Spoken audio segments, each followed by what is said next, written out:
What's going on, everyone? It's Jeremy. I got a request to do a video on one of my hay rakes or hay tedders to basically put the hay in windrows before it goes into the baler. I got it over here on the table, so let's take a look. Now the request was made by, I think it's @Alamo Girl. I'll put a picture of the request. I don't know if I can do a how-to video. I can try to show you a little bit of how to make it. Is this a perfect hay rake? No, it is not. Is it workable or serviceable? Yes, it is. So that's what we're going to go with. I chose this tractor because this is one of the most recent ones. I think it came out in 2021. So it's probably one of the ones that most people will have. The other reason I chose it is because of the ball hitch, where it sits. It's high enough up that this doesn't totally just drag. Unlike my custom one here, I've got the ball hitch just a little bit lower and it tends to drag. But if you're sitting it in the farm, then it's totally fine. The other one, the one from like 2009 or 2010, this one, I think this is the one that came with the 2 white cows in that farm set with the barn. It's a good one too. It's got a really high hitch on it, so that would work too. So anyway, back to this. Some aspects of it. The biggest thing you need really are those 2 Technic, I think they're 6x6, or I think that's what they're called, or like hexagon. I think if you just search hexagon Technic piece, those yellow pieces come up, and they're in all different colors. I just chose the yellow and green for the John Deere color scheme. Got a little, I'm gonna try to get that on, there we go. A little bit of a kickstand there just so it doesn't sit in the dirt. I mean, it doesn't go down that much anyway, just because of all the little levers that are on this. And that's what those are. I just use the 1 plates just to be able to fit 4 on each side. You're kind of limited there. You can see you can't really do anything with the other ones. So yeah, 12 on each side is pretty much your maxed out thing. How'd I do that? I mean, you can see that's easy enough to figure out. I really need to get those in yellow to change these out. I built this about 2 years ago. Yeah, maybe 2020, 3 years ago. And I haven't really ever went back to it to change them out, but yeah, easy enough. The body of it, I think, yeah, this whole thing lifts out.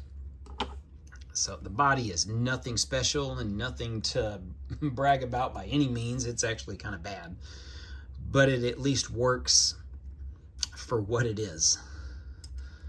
Yeah, I probably ought to redo the whole thing, but anyway, the biggest thing here with this, you got to have those 2 Technic pieces, and you can kind of see what they look like.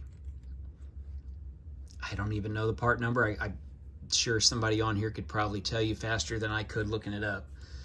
Put them in. We've got 2 Technic pins here, the black pins that come up, and that's what these are sitting on. They're just sitting on there like that. This whole piece here, yes, I knew that would happen. This pops off, and you have to have it because that's the piece I'm working on there. You have to use this piece with the 1x4 with the plated part in the middle because you can't stick it to those. So those go there, and then our Technic piece, I think, yeah, I don't know if that piece is still made or not. I'm sure it is in a different color. This is the older gray color, but that just sticks on there to basically lock it in to where now I can move it some, but once it goes back in this little cradle, it's not going to move at all. I see one of my, yeah, so that popped off there. It is a very fragile build, I will admit that. So we're going to leave that 1 lever off because I imagine, well, maybe I can get it on there. Just buying all the parts on BrickLink to get the right color scheme. I really ought to put those in my wish list or wanted list just to get those in yellow, because they're not that hard to find. And that just sits in there. Snap that down and off we go. So once you get your hay rake, you've got your baler, and might as well show this one off since I've got a little bit of time on this video because it's a pretty short one. That is my custom sickle bar. You can see just using the teeth pieces, or if people have those in white, I know they use them as icicles. But yeah, it just raises up just a little bit.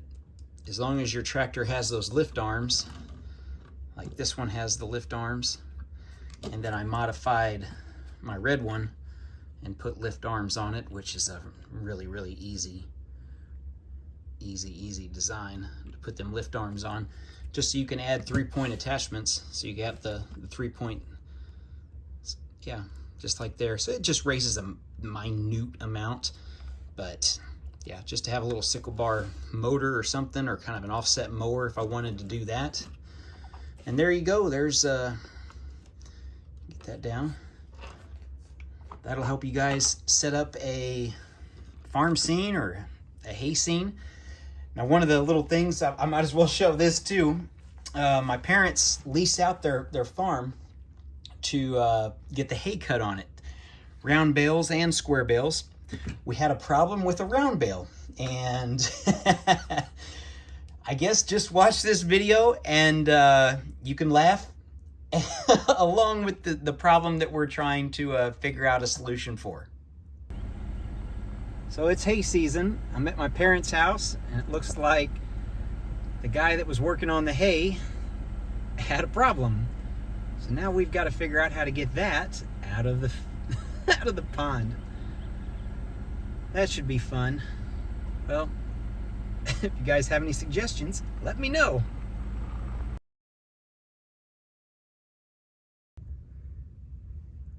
We're a week later from when I shot that video. We're no closer to getting that hay bale out of the pond. We're kind of in a drought, but the problem is the pond is probably already about 7 feet lower than it usually is. So now it's just like everything is total mud down there. So it's not like we're gonna wait for it to dry up more, because it's not. So I guess that's our own problem.